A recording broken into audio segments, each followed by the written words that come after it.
when the ideas come like that, because it is, promoting stuff is like, I'm like, hey, we're in war. You should come to my show. Yeah, I know, right? Like, oh man, our president is he's still in office, and hey, here's a new song I wrote. Like, yeah, it's totally. It's a weird. I mean, I'm sure you've seen the meme that's like the house is on fire, and it's like musicians promoting their shows or comedians promoting just anybody promoting their stuff right now is like, ah.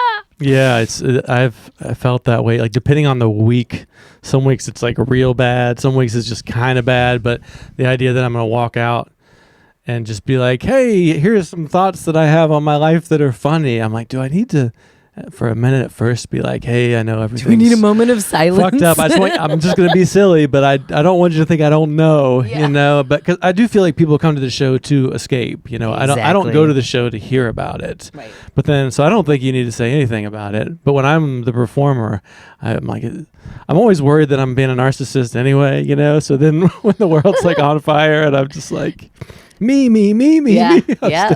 It kind of amps up the.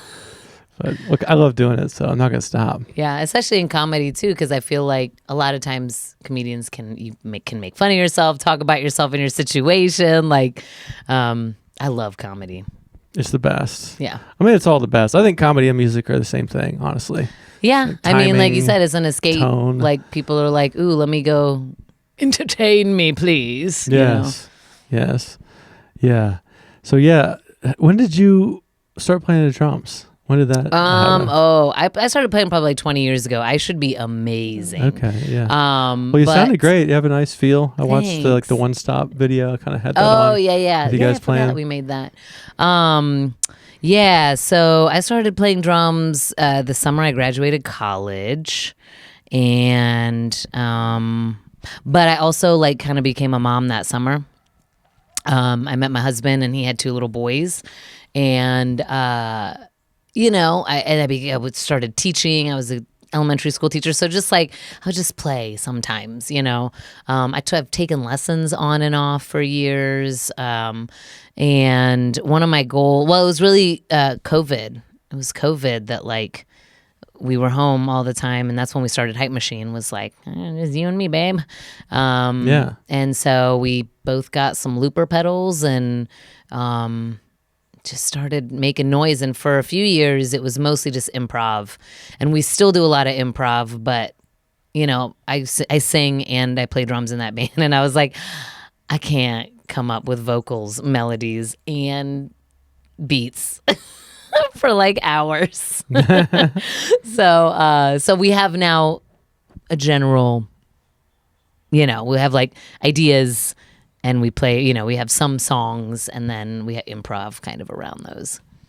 Yeah, that's great. I really like drumming a lot. Like, I think it's like, to me, it's like the most foundational thing. Yeah. Even below, like there's no notes, there's no keys. It's just very physical. I think it's a very therapeutic thing to do. Yeah. I work on the internet all day on a screen. So then when I get, like, my brain just gets so tangled up, I'll just like play drums for 15 minutes and it fixes my energy, if that makes sense. Yeah. And I think simple drumming is the best, like 3-chord songs, simple drums. It doesn't have to be. When I was younger, I went through all the like millions of chords. Yeah. Time changes. I mean, that stuff can be great, but the simplest stuff is often it's best. easier to play with people when you're like, it's just 3-chord jam. Yeah, people are like, I know 3 chords. Yeah. You know? Don't even have to practice. Let's just go play it at the gig. Yeah, I want to, you know, as a vocalist, I mean, I sing in some bands, and I've enjoyed just because I'm in 2 bands, and it's all ladies, which is great, Fancy and the Femmes, and No Man's Band, and I play, it's great. I mostly just play drums in those bands, and I kind of love that because I'm like, I don't have to think about the words. I don't have to think about like a harmony. I don't have to think about what key we're in. Like, we're changing a key. I don't gotta care. think. Just feel. Yeah, exactly. Yeah, the band Emily and I played in last with a sax player. It was the first time I had been the drummer, and you're just sitting there watching them talk about the keys and the octaves. It's like, this is great. Yeah. You know, I've been standing there trying to do that. Yeah. Maybe we should put the capo on. It's like, this is awesome. We just feel. You don't have to think about anything. It's something beautiful about that. Yeah, so you seem like you kind of managed to make time to do creative stuff, even though you're Yeah. like a grown up with kids and responsibility. That I'm always really interested in that because, like, in my comedy community and my music, there's not that many people. Usually, everyone's like 28 Yeah. or 32, Yeah. and they don't have like a family or a lot of responsibility overhead. How do you make all that Well, work? So my older boys are in their 20s. So I feel like, and our youngest is about to be 14. Yeah. And so, like, I feel like just in the last few years, I have been able to expand, practice more, do more creative, like find more time to be creative. Whereas, when the boys were little, like it was so, I got an electronic drum kit during COVID because I was like, oh, I'm literally never going to play. Everybody's home all the time. And like my older boys would be sleeping in late and then my younger one would be going to bed early. And so like there was like never any time to play. So, which I love playing that one because you have all these sounds. I don't play it enough. But so back then, I mean, I was definitely still singing in groups and still found time to like play music, but I wasn't really writing a lot. I mean, the album that's coming out in April, most of the songs on there are like just within the last year and a half and I was like, oh, it's because I've had time, like mental capacity to even like think about finishing something or, starting and finishing.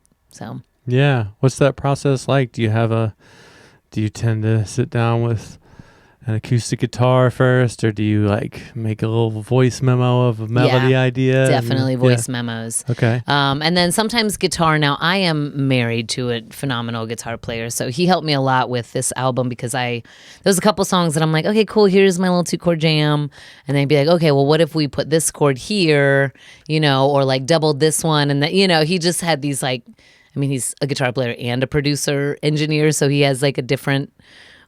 Yeah, his help on this album was super helpful for me to just have somebody whose brain I could pick, and it's cool playing with your like partner for life too. I mean, when like we hear each other's voices all day, every day, there's just this tonal kind of, you just fit. It's easy to make good sounds with the person that you live with, Yeah, it fight was, with, yeah. laugh with. I mean, it's just like, it's great. Yeah. Well, I thought about that. I was like, I joke about this, and I'm like, all right, like working on an album together. I was like, all right, we might hate each other by the end of this. You know what I mean? Like, I might be like, I don't know. I was like, maybe, but it was such the whole process was so, I've never recorded a full length album.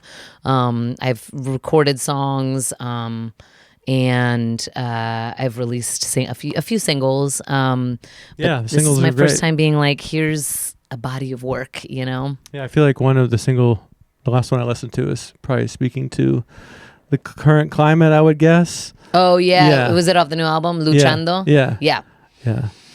So that one's even like, actually that's one of the older ones that I started on the looper pedal and the drum kit. I was like, this is another video I'll make on the World Wide Web. It's like, this is how it started and this is how it ended. So yeah, that one's a little bit older, but definitely didn't sound like that when I first started writing it. So you give them time to sort of sit with them and marinate and. Yeah, well, that one I had tried to bring to a couple different groups, and it wasn't. I was like, I don't know, man. I was like, I want it to be kind of like. Anyways, we ended up making it what it was, which part of that is, the band that I had in the studio is Ben Bjorley on bass, Patrick Armitage on drums, which are two like really good friends of mine and really talented musicians. And then my husband on guitar and Tyler Householder on percussion. And so we were just able to sort of like, it's nice to be able to tell people what you want, and then they're like, "Oh, like this," and you're like, "Yes, exactly like that." Right. Thank you so much. Man, I don't know that that's ever happened to me. That sounds great. Usually, it's like, no, why is it a drum solo now? Like, just like a straight beat, please. No, I that was one of the reasons. I mean, this whole album has people that like I love so much, and just like really trust to, make it what it is. Did you like rehearse before? Did you kind of like work it out in the studio, or did you get together before? We got together once before we recorded. Now, I had some voice memos, Josh and I, on some of the songs. We just recorded just like notes on my phone, and then sent that to the band. Yeah, there's so many ways to do it. I mean, I love that process versus like one end is like recording totally live-ish, and the other is like just layering it all, Yeah. like. So we did a mix of that. So we with that core band that I mentioned. Well, really, I think to the rehearsal it was just it was Ben Bjorley and Patrick and Josh and myself, and so we were able to kind of work through stuff, and we rehearsed the week that we were recording, so it was like fresh in everybody's mind. And then we went to the studio. We actually recorded, I think, 11 songs, and only 9 of those ended up making the album. But some B-sides. You got some B-sides or outtakes for the box set edition? There's one song that I just that was an older song that I was like, I don't even know if I want this on the album, like, and then I just didn't love the way it came out. And then the other song is again, it didn't hit like I wanted it to. Sometimes I found a lot of times the one that I'm most like, this is gonna be the best one, like doesn't make it. Maybe it's because there's such an expectation, and then a lot of times the one you're like, we probably shouldn't even try this one, ends up being the best. Yeah. Like the idea in your mind of what the song is or the live version, and then the album are such different things. Yeah. I have a song called Cicada Song that started out as a joke. It's about the cicadas. It's about a cicada's life.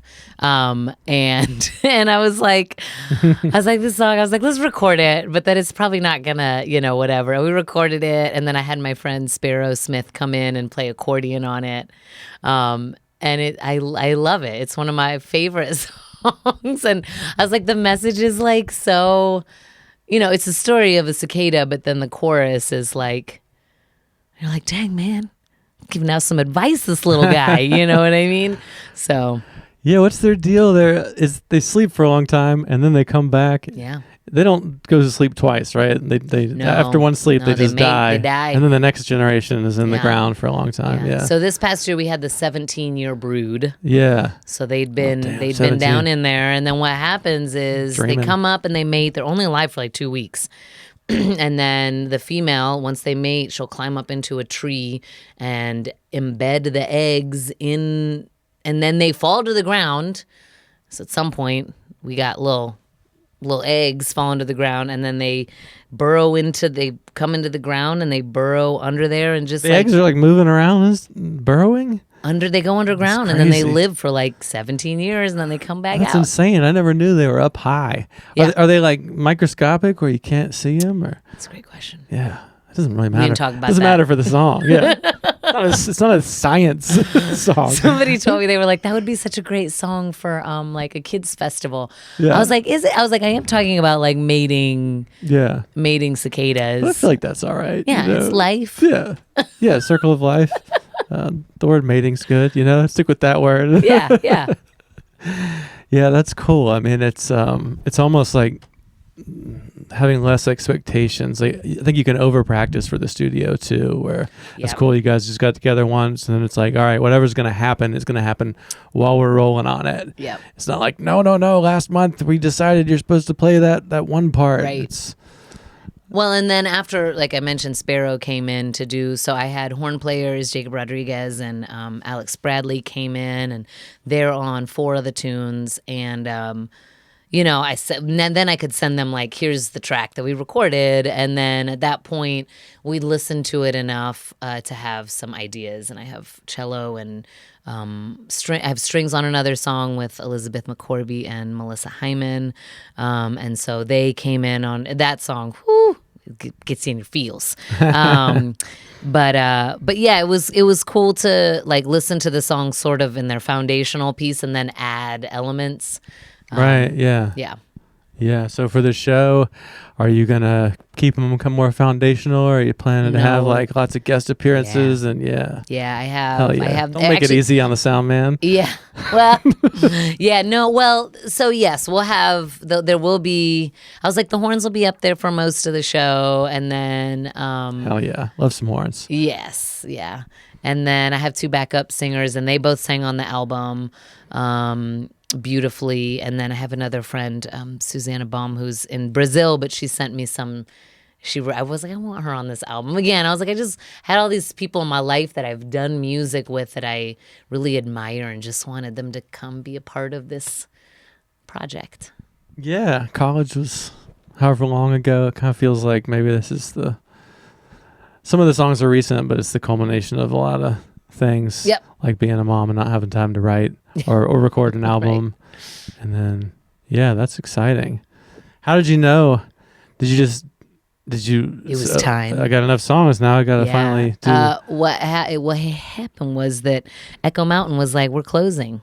Oh yeah. And I was like, that's crazy. Yeah. I've always last wanted chance. I was like, I've always wanted. Someday I'll go over there. It'll always be there. Yes, and it's just like Echo Mountain is like I would say it's more like a third, fourth home. I've worked out of there a lot, doing some live streaming with IMAVL, getting echo sessions in there, and I love the everybody over there that's running it, the engineers, the staff. But I've always I always wanted to record in the bathroom.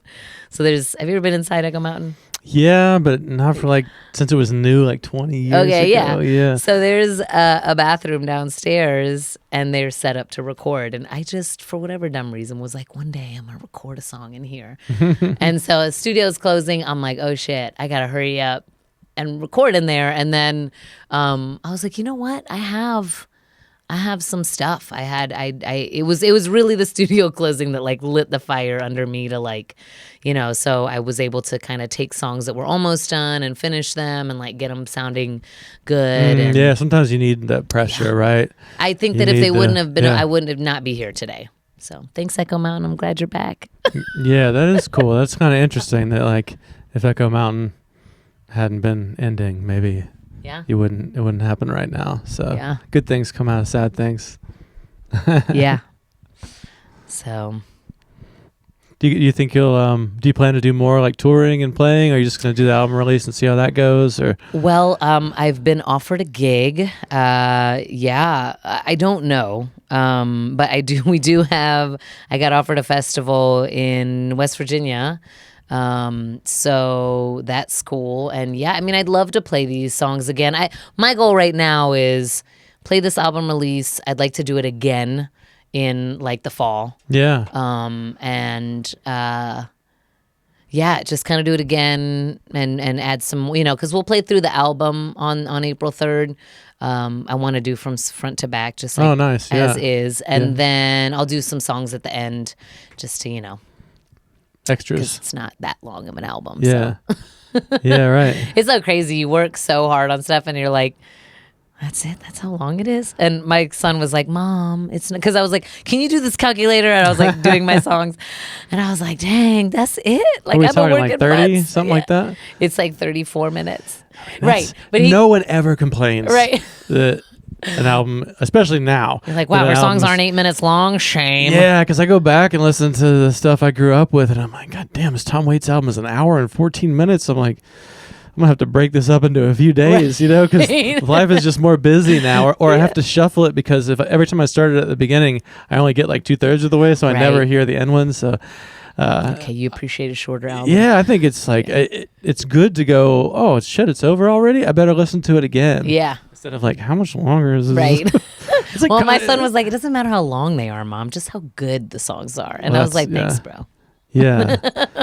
Yeah, I guess it depends too. It's if it's sort of a vibey, more background, if it can be sit in the background and you can do stuff to it, if it's more of an attentive kind of album. I actually thought about the next album. I would like it to be more of a background album. Yeah, more vibes than it's so funny. This one's done, and I'm like, okay, I think next one, I just want to hang out with my looper and a piano. Yeah, right?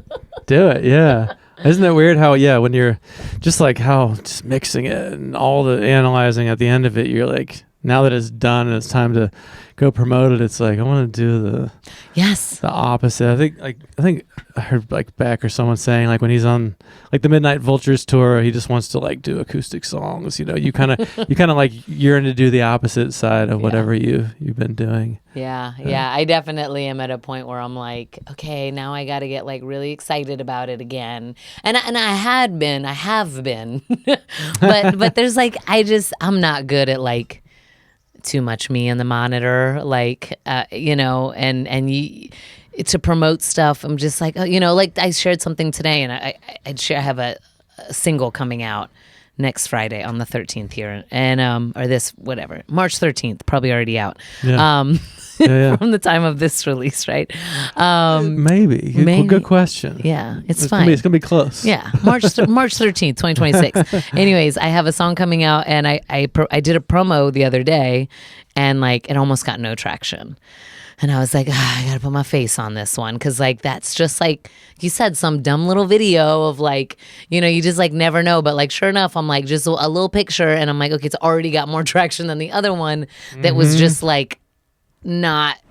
It was a video of a mural that I took a video of when I was traveling, and I'm just like, okay, but just like finding like what gets the word out, and I don't know. Yeah, you never know. That we talk a lot about that on here with comedians and musicians, and a theme that comes up is you never know which one is going to pop off, you know. So a lot of people say the one you spend forever on, this is going to be like the greatest ad ever, and you like go to a location and you do all this editing and it's nothing, and then you just do some dumb selfie or something, and it's weird, the algorithm, all that stuff. I mean, for those of us who have like seen all that stuff come online too, it's just weird. I go through periods where I'm really motivated. I'm like, this is amazing that everybody's scrolling anyway, so I can get all my jokes and everything out to them. This is the greatest time ever. And then I'll do too much of it. I'm like, I hate myself, my big head, all of it. I just want to like just go to a room and do the real thing and not do any of the promotion. But it's kind of a. I had a friend once tell me, you're not talking about you, nobody's talking about you. And I was like, oh, okay, fine. Yeah. I'd rather someone else did it. But I mean, that's another thing, some people like hire promo, and some people are just like really good at it.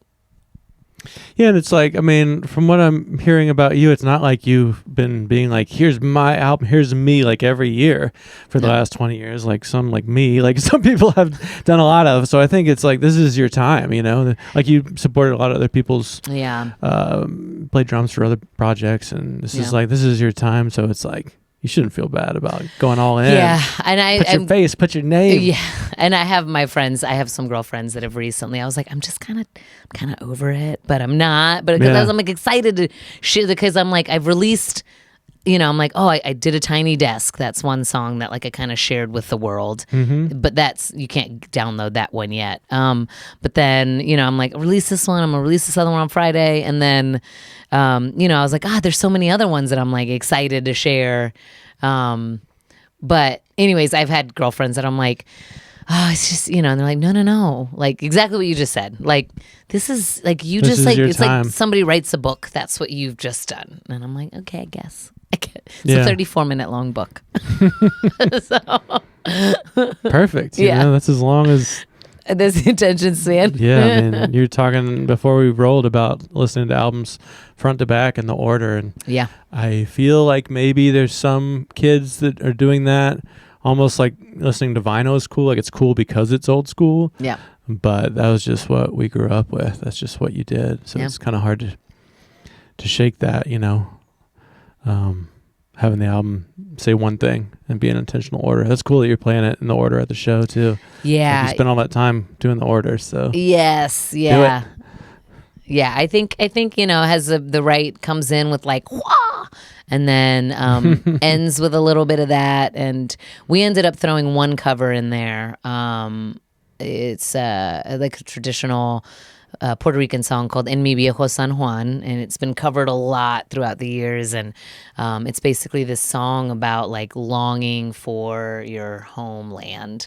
And it was written in World War II by this guy had a brother in World War II, and he was, likely not coming home.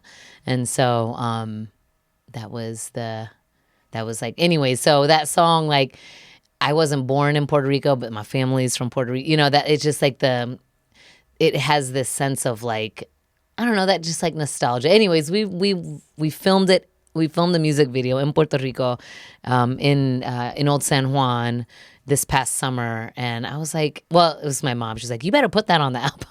And I was like, all right, Mom, not a bad idea, actually. So we threw that one. That's like the bonus track. So, and that's just guitar and vocals on that. Yeah. Your dad's classical guitar? Is it the one? No. Okay. No, but it is a little mini, it's a cute little mini guitar, and a mini acoustic guitar that has this really nice, almost sounds like a cuatro, but not. It's not. It's definitely a guitar, but it has like that higher pitch. But yeah, it's cool. Bilingual album. I've been trying to figure out how to like how much do I put? I was like, I'm just new to this, like sending your press release to places, and and you constantly got to be like, who cares? Like, somebody cares, right? Just keep sending this, and I'm like, am I doing this in English? Am I doing this in Spanish? Like, it's been an interesting process.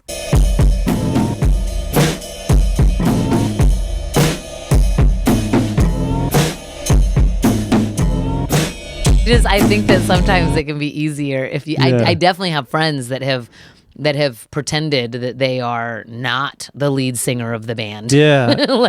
Selling the band. They're like, hey, I got this great band from Asheville, North Carolina, Yeah. Because there's something a little bit easier about it, and also it's not you tooting your own horn. I guess we don't necessarily need to start relationships with lies, but yeah, I don't know. I mean, why not? It's like I'm a different character in the song, and also in my booking emails. It's like the artists we live. You imagine when I'm a cicada in this song. Yeah. You can't. If you could be a cicada, you could be Brad, the booking guy. Yeah, yeah. I do like the idea of having. I do like the idea of having an internet account, a social media account, that is. I just say whatever I want and do whatever I want, and without my name attached to it. So it's not like, because like my social media is like, it's professional. It's like I have clients for my voiceover world. In hindsight, I probably should have done a separate music thing, but I was like, oh, that is so much work. Yeah. Like I'm about to leave social media. I feel like I want to take a break for the summer. Like, I don't want to go on it. I'm going to be like, bye everybody, love you. I'm going to go live my life. That's you kind of caught me on one of those things, like when you asked me about the show, like a month ago, I would have been like, here's why you should come, would have like sold it. And there's times where it's like, whew, but I have to book myself out a certain number of months. So sometimes when I get to the point where I'm like, I'm feeling burnt out on like me, I still have to kind of like do the, you know what I mean? Like it takes a month or two to catch up to where you've booked yourself. Yes. So I'm looking forward to like stepping back. The podcast has been really nice for that because it is a thing that's more about getting excited about other people, which I like. I think that's important, Yeah. Yeah. And you're, providing a platform for people to talk about their shit. Yeah. I mean, that was the original thing, is I could talk forever about process. Like, how do you make a song? How do you make a joke? Like, that's just, and there's so many interesting people in town to talk to about that. Yeah. Yeah. It's true. This is a really good town to interview. There's so many creatives. It's crazy. Yeah. I mean, I thought about that too as I was like thinking about people to like feature on the album. I was like, dang, man, I got a lot of talented friends, Yeah. Like this album's got so many heavy hitters, and that's not even half of them. You know what I mean? Yeah, this is just the ones on this one. Yeah, it's wild. It's wild and cool. I feel lucky for sure.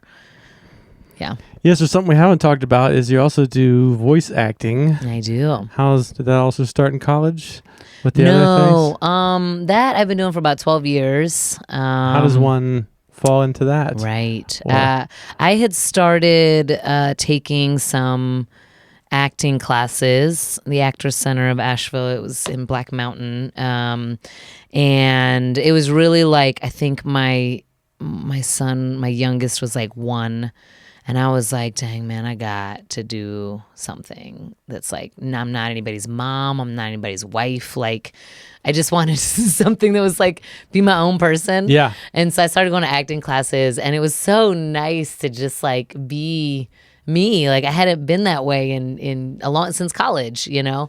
And so I started taking acting classes. I got an agent. And, you know, when you are an on-camera actor, or at least trying to be one, you have to be ready for, like, I got an email yesterday, like, are you still available this week? You know, to potentially travel somewhere for like a fitting one day and filming the next day. Like, you have to be ready to like drop everything. Yeah.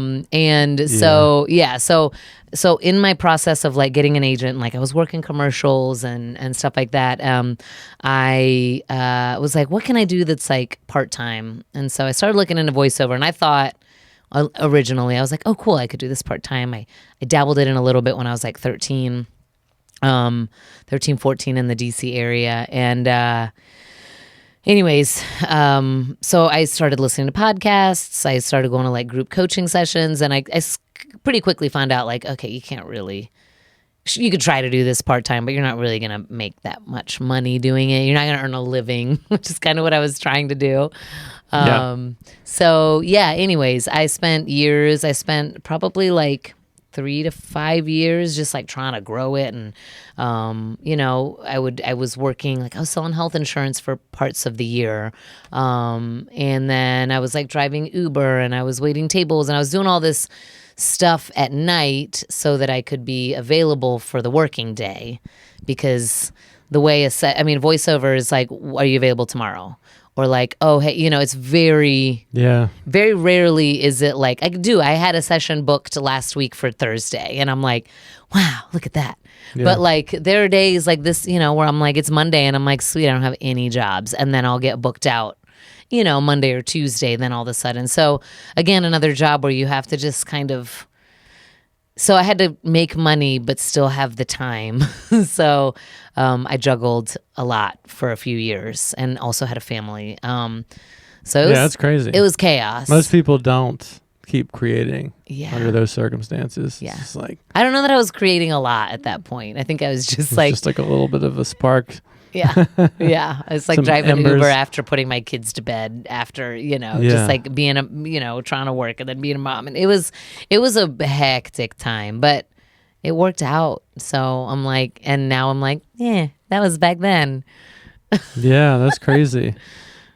Yeah, that's nuts. Like, I know what you mean about things coming up suddenly. There's a lot of like, can you do this gig in 3 days stuff? And I usually am like,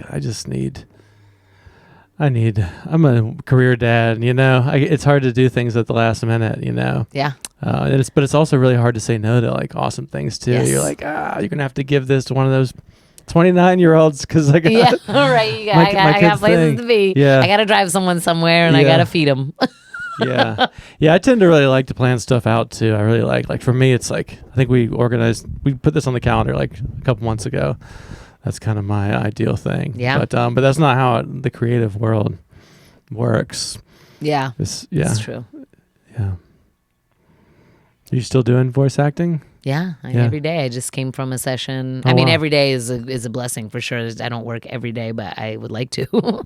But yeah, no, that's my job. Like, that's how I pay my bills. Damn, that's awesome. That's amazing. It is. Like I said, it was years of hustling. I have really great representation in LA, New York, and Atlanta. And I get some great opportunities through them. And then I have clients that, you know, years ago, I just kind of did a lot of cold calling or cold emailing. Like, here's my resume, here's my demo. Like, hire me, you know, add me to your roster. So I work with a bunch of different people all over the country that, you know, they just need something here. I mean, yeah, I've been very lucky. I've also worked very hard for it, but yeah. Oh yeah, I can tell. That's amazing. Do you have things that you still want to do? Like, looking forward to beyond, you Yeah. know, I guess there's the show coming up. Yes, the At show the beginning coming up. of April, and then Yeah. maybe taking a chill summer or Yeah, well, I want to starting on the Loop album. I'm excited, right? And the Chill Vibes album, I like that. I work in my garden. We lost a bunch of trees with the hurricane, which Yeah, sure. but so now we have a whole bunch of space in the backyard that gets some light. So I'm hoping to one of my I think I have two I sat down to work on like goals for the year. And I think, oh man, just the overstimulation of like everything, the news cycle specifically, and like, you know, pedophiles running the world is like really hard to like. Yeah. So I was like, my goals were very minimal. I was like, hands It's in not the ideal. dirt, you know? Yeah. Yeah. And so I'm like, hands in the dirt, play more, you know? Like it was just very, like, I just want to be more present in the day to day. And because there's so much that feels like it's out of my control. But I want to get better at the drums. Yeah. That's on my list of like, let's focus on that. We a have the little same list. bit. Yeah. Hands in the dirt, play Drumming, drums. yeah. Just like, I mean, I had booked out this like traveling for comedy and doing these things. Like things didn't seem quite as crazy. Like, I don't know, 4 or 5, 6 months ago when I kind of started the goals for this chapter. And yeah, I've been kind of just wanting to like sit under a tree and like read a book. Yeah. And like water some things in the yard. And play the drums, you know. It is hard. I find like the more I give to like even just the algorithm and stuff, like for the payoff, like I'm still on the scrolls and I see the outrage and I want to be informed, but it's also like it just gets in there and it's like toxic. doesn't stop. It's awful. Yeah, it's just too much all the time, forever. We sat outside the other day. It was like one of those nice days this weekend, and kept being like, it was just my husband, myself, and our youngest, and we were just sitting out there, and one's in the hammock. I'm like in this little random chair thing. Levi's like on the ground, and kept being like, God, we should do something, right? We should do something. We should do. And then finally I was like, we don't need to do anything. Everybody's busy. There's like a lot of noise out there. And so it's like, if you have the opportunity to just like sit there. Yeah, like you said, just sit in the sun and read a book or like water something like that sounds appealing. Yeah, we have a trampoline out front, and like I'll just lie on it, like I'll bring a pillow out, and I'll just like have like a tea, and I'll just lie there and like to watch the. I'm like, this is the greatest shit ever. Why am I trying to be like?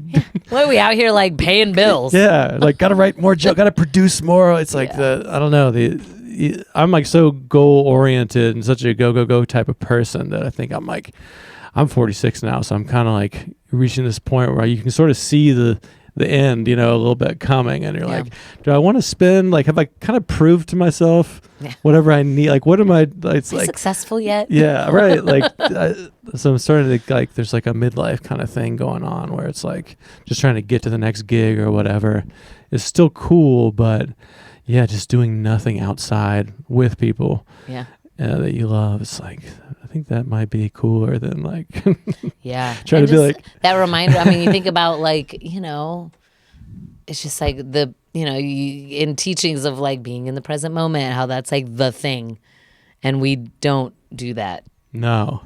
Yeah, it's impossible. I've got back to meditating again in the mornings, and I've been doing that on and off for like whatever, 20, 30 years. And it'll be like, oh, I'm feeling so good, I don't need to do that anymore. And then you realize you need to just kind of like, there's like actually 10 minutes where I'm kind of like listening to the birds and breathing. Yeah. And then it just go into like just messages on the computer and just a million calls and calendars. And it's like, wait, no, this morning, I got to find, there's a moment that's happening now, you know. I have a song about that on this album. It's called Hurry Up. And it's like the ska, you know, the drums are, you know, and the horns come in. It's great. But anyways, the chorus is basically like, hurry up, keep moving. We got places to be. Hurry up, hurry up. And then we go into halftime, and it's like, that's like your conscience being like, dude, take a walk, like take a stretch. Cool. Like, you know, so it's that like, you kind of get it going, and then you're like, wait a second. And then we come back, you know, so it's just this like, we live in this hurry up society. We got places to be. We got shit to do. We got, you know, stuff we got to take care of, and you got to keep moving and pushing and da-ga-da-ga-da-ga-da. And you're like, I just want to chill. Yeah. I mean, you obviously do like find a way to do all the cool creative stuff amidst like having a job and a kid and stuff. Like, do you feel conflicted at all about that? About like sometimes like I feel like people are always like, dude, you like doing the comedy shows and I saw your clips. I wish I just work at the job with you. I should be doing all that cool stuff. And that kind of makes me go, yeah, I'm crushing it, you know? Yeah. But and I go like, you know, but I sometimes I think, you know, maybe like that guy is just like sitting outside more on the weekend and like, you know, it's this like this kind of validation thing or something that I'm trying to kind of like unravel at this phase of my life where I can't really ever like sit still for too long. I mean, I love doing all the cool stuff because I meet cool people and it's fun to create and express yourself. But I do think there is some part of me that's like maybe my own self-worth is like a little too tied up in that, you know. At the end of the year, I need to say like, yes, I did all these cool things. Like I have value, you know. Right. Do you struggle with any of that stuff? Yeah, I mean, mom guilt is real. That's what I mean. I know I'm a mom, you're not, but but that's like I definitely the balance of it, and that was much harder again when I had 3 kids in the house. Like, I feel like you know, I was like having just one at the house is different, and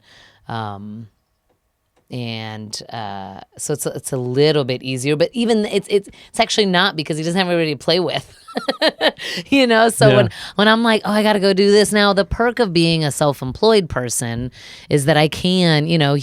Last week they were out of school, and so you know I was like, I tried to block out chunks of time, you know, to where I was not available to clients to work. So, or I'm sorry, to go out and do stuff. So, you know, and that's only because, like I said, I'm at a place now in my career where I can say, no, I'm not available at that time. You know, they don't need to know that it's because I want to go into the woods with my kid, but I can now, whereas like when I first started, I was just like, yes, whenever you need me, whatever you need. Yes to everything. And now I'm like, well, I'm not available at that time, but how about Friday at 3 or whatever, you know? So feeling a little more confident in just like respecting the me time. Like I've also started, and I did this kind of halfway through last year. Like, I don't allow I try not to have live sessions with clients before 11 in the morning. And I'm like, that gives me time to like go for a walk. It gives me time to voice acting. Is that what that? Okay. Yeah. So with voiceover, you know, like you're on a call, like kind of just doing the table reading kind of thing. Okay, yeah. So it's there. A lot of times we use. It doesn't matter. Yes, you're on a live. You're with another studio. A lot of the times the client's usually on a Zoom, and you're all in this. So that's like a live session. You know, sometimes you have 2 people on the call. Sometimes like this morning, I had like 9 people on the call. You know, all having opinions about what I'm saying, how I'm saying it. If we're doing it in time, we need to cut some words now in Spanish because it's always longer in Spanish than English, you know. But anyway, so a live session, most of the work that I do is, you know, you're working with the client on the other line. So anyways, but I've tried to block out my schedule to say, you know, from 11 to 3, those are my ideal working times. And that gives me, most importantly, I was like, I just want like my mornings to like chill. Like, set the tone. Yeah, I can hang out with my kid. I can get him to school. I can work out. I can sit and read a book for a little bit and have my coffee. I get like auditions out because what you do for a living actually as a voice actor, you don't work, you audition for a living. Right. So that gives me time in the morning to get that side, any admin stuff done. And then at 11, I'm available to like be live. Yeah. So, I mean, and I alter that, of course, if it's somebody in another time zone or if they really need to see me at 9 a.m., great. Let's go. But you try, I try the default to keep, is a schedule that works for you. Yeah. Yeah, you do have to build it more sustainable as you get older. I think that's a good thing. Like, I like what you said about not saying yes to everything. That's kind of, I just hit 10 years in comedy in November, and it was just saying yes to everything I could. I mean, within the, you know, and now it's like, okay, I don't need to drive 5 hours to Myrtle Beach to do for like $60. Yeah. and do like 12 minutes of comedy or whatever too. It's like there was a time when it was just like, somebody wants me to do a thing. Yeah, yes, absolutely. And now it's like, yeah, it does kind of need to be like sort of a little bit good maybe. I mean, you still never know. Sometimes it's a nightmare when it seems good, and the opposite, like a show that seems like it's gonna be a shit show is the best show. But trying to be a little more like tactful about where you put your energy. Yeah, I was just thinking about how comedians, you guys are like the most. So I put out an album and I'm like, oh my God, I feel like I'm like bearing my heart out on my sleeve. But y'all like do that on a giant level because you're always coming up with new material. And then you like have a live audience that you're like trying stuff on. Yeah. And you're getting like instant feedback. Which I love. 'Cause they're your Yes, editors, yeah. you know? Because like in music, it was like, I spent 6 months in my room making Right, it, and it's true. like, here it is, world. But they're like, the first time you think, maybe this is funny, they're there like editing you, you know, which is really nice. But also like brutal too. You're Yeah. like, oh shit, none of these new ideas are funny, apparently. I thought they were. In the car, they were hilarious when I was talking to myself. Oh, Turns out they all suck. We had to do comedy every once in a while in my acting class. And man, that was so, again, as somebody who like I enjoy going to comedy shows. We watch it on TV pretty regularly now that like everything, we'll watch the news and then I'm like, oh my God, please put on something. Yeah. Oh yeah, trying to write jokes. So it's like I'm like I have this great idea for a joke, you know, and then you go to do it, and I just remember being like kind of schizophrenic on stage. Like I was like I couldn't. I love a microphone. I like being on, you know, I'm on camera on stage, whatever. But like doing a joke that you wrote, like I was like, this is not my comfort zone at all. Yeah. Yeah, me either. That's the thrill of it. But I'm sure you have a lot, just the voice and rhythm. There's like a lot of tools you probably have that think it would just take more translate effort. to comedy. Yeah. If I was, I was like, I what I learned was I need to work it Yeah. a little more Yeah. than just like my ideas jotted down on a piece of paper like the pros do. Yeah. Yeah, it's crazy. I mean, sometimes I like the nice thing about music is like, you know, you can make people cry with it. There's a range, whereas you can still be talking about your tragedy, but they do have to laugh for it to be comedy. Like, Yeah. if they haven't laughed for 15 seconds, 30 seconds, a minute, you're like, oh shit, you know. There's like this timer. It's just like if they haven't laughed in like 20 seconds, you're bombing, you know. Yeah. And sometimes the music side of me is like, it's nice just not to be like chasing that laugh, Right. you know, that you can Yeah. really just get into Yeah. this. And you can close your eyes and be like, I'm gonna just feel this Yeah. out, and then when the song's done, we'll take a pulse check. So Yeah. when you're Yeah, yeah. bombing and you're like, oh my God, nobody's laughed in 20 seconds, how do you readjust?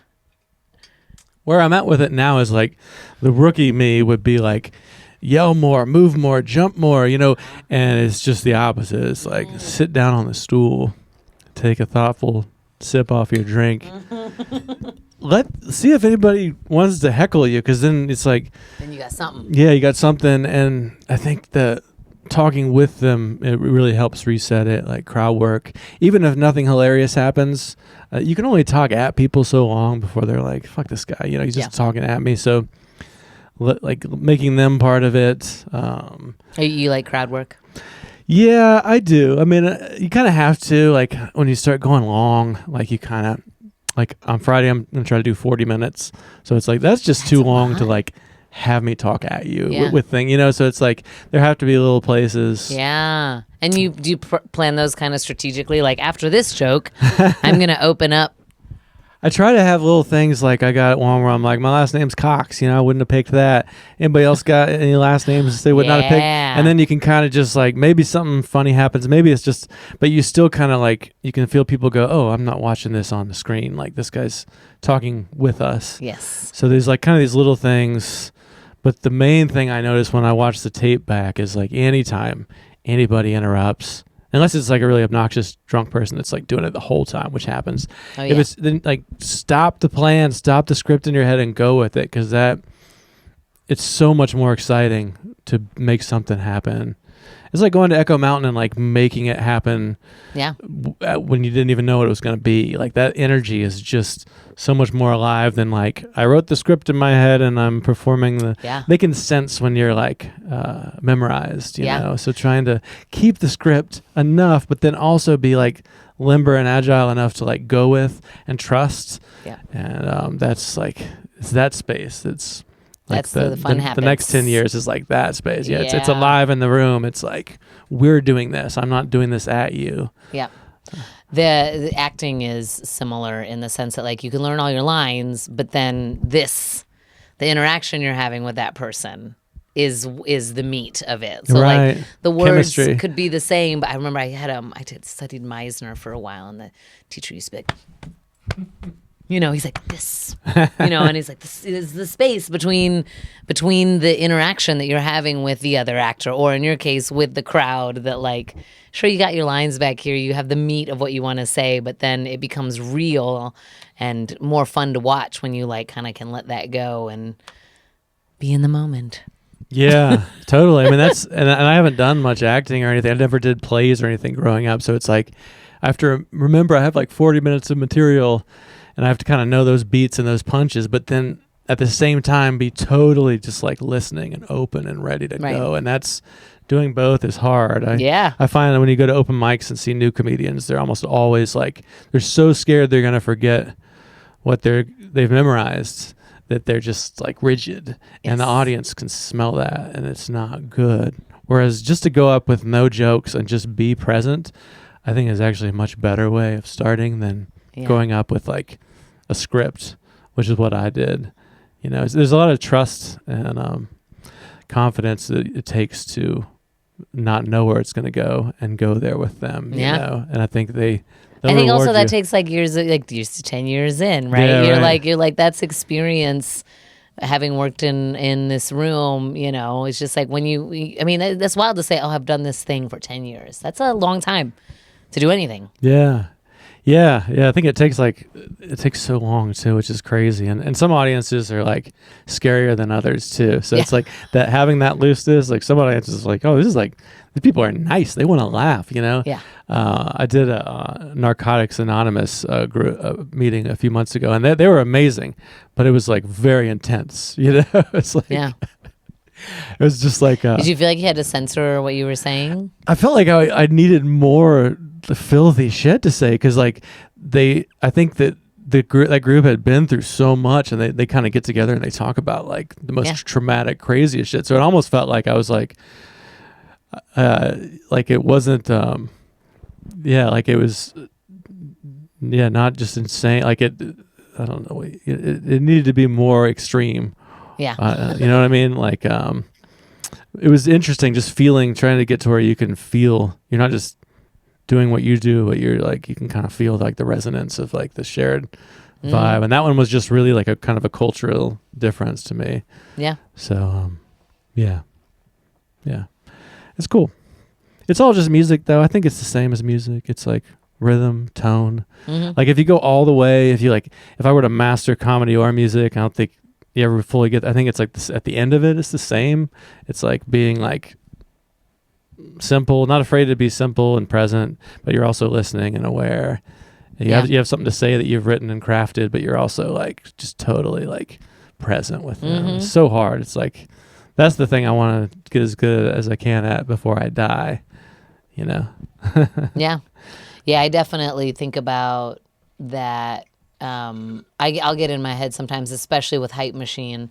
And I'm like, I find that my favorite performances are the ones where, you just like lose yourself in that moment. I get in my head sometimes in general, but I think being a female drummer, I put more pressure on myself than like a mediocre dude would. What is it? It's like, there's a joke amongst many of my lady friends. They're like, just do it like a mediocre white male would do it, and everything's gonna be fine. So it's like, just have the what's the word I'm looking for? The confidence. Have the confidence. And I was like, okay, I need to have the confidence. Anyways, but I find that when I can get out of my head and just be like, we're just playing up here, like none of this matters. Like we're just out here having a good time. We're hopefully getting some people to dance, and they're all out here having a drink. Like nobody's, my agent, my acting agent on camera, he's always like, I'll be like, I sent in a couple takes, like, you pick your fit, he's like, we're not doing brain science over here. We're not, he's just like, he's always just like, keep it simple. Just have fun with it. Yeah. or whatever. Like, or I'll be like overthinking. I barely bother him with anything anymore. But when I was kind of first getting into it, I was just like, what could I do differently? Like, what do you think they're looking for? And voiceovers really helped me with that because I'll audition for like between 5 and 30 things a day. And, yeah. Whoa. Like I said, you audition for a living. Right. And you want to bring yourself to every read, but sometimes you're like, okay, well, I don't use this pharmaceutical, so how am I going to, but you still have to bring a piece of yourself. And if Should give you some free samples or something. right? And if you ever like, I don't know, if sometimes you could overthink it. And like, oh, what does the client want? That's like the biggest. What does the crowd want? Yeah, right. And it's like, and what they want is for you to be authentically you. yes, yeah. They don't know what they want. Yeah. Hopefully, going to give it to them, and they're going to be like, "That's who we want." So that's something again that comes with, over a decade of experience. And Yeah. I was like, okay, cool. I'm comfortable in who I am behind a microphone and what my voice sounds like and what I bring to the table. And yeah. I'm going to talk to the kids at our school about public speaking. Oh, hell yeah. And that's kind of my big thing is like, Yeah. you are the only you. Yeah. That's the base of my. Yeah. Like find the things that make you weirdly authentically you Yes. and go with that. Yeah, it is. I mean, it's the most cliche thing ever, but it's also like, It's so true. I mean, it's like, it's so hard they want you to be you. Like they do not want you to pander or to change. Like they can a group of people can just sense it when you're like, oh, these people, I think these people are this way, so I'm going to try to give them that. And they're like, fuck this guy, Yeah. Whereas somebody else can be like irreverently just themselves. And even if you disagree with that, I feel like people respect it. The individual being like, this is me. Yeah. This is what I have to offer. yeah. Take it or leave it. Yeah. Yeah, such an interesting thing because I feel like, the you that sends out all those auditions every day, there has to be some sense of ego. Like, I mean, comedy is like that too. It's like you got to send out a lot more emails than you get booked for. Mm-hmm. So there does have to be this like, I'm Ryan Cox, here's my website, here's my big head, I got some videos. And then when you're on stage, it's like flip the switch and like ego death. And It's that thing where it's just like, you're just like in the moment with them, making a thing happen. Like the skill of being able to like wear those different hats is hard, Yeah. Yeah. This is good though. This is getting me a little like motivated again to do. I was like, to do nothing or to send emails. What have we accomplished today? It's a good question. Yeah, I'm gonna go with nothing. Yeah. Yeah. Yeah, we got to enjoy third spring. Yeah, it's coming.